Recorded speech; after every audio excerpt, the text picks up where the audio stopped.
هذا هو محسن مهداوي، طالب فلسطيني عايش هنا في أمريكا لمدة 10 سنوات. هو كان من قائدي الحراك اللي داروه طلبة في جامعة كولومبيا دفاعا عن القضية الفلسطينية. وكما على بالكم الحكومة الأمريكية الجديدة راهي تعتقل الناس اللي يتعاطفوا مع القضية الفلسطينية.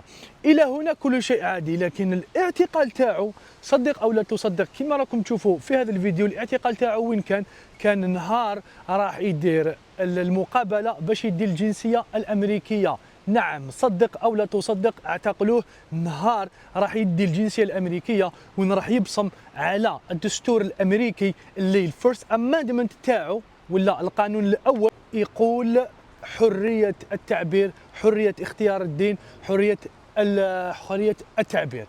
إذن في اليوم اللي راح يصادق على الدستور الأمريكي هما جاو اعتقلوه.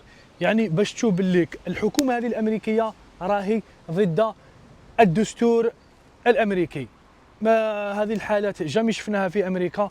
الله يجعل الخير وما على بالناش وين راهي واصلة. واش رايكم في الموضوع؟ هل أمريكا تتجه إلى دولة بوليسية، دولة قمعية، دولة ديكتاتورية، ولا راح تشوفوا باللي هذه الأوضاع راح تكون لمدة من الزمن وبعد تعاود تولي الأمور إلى طبيعتها؟ خلينا رأيك في الكومنت.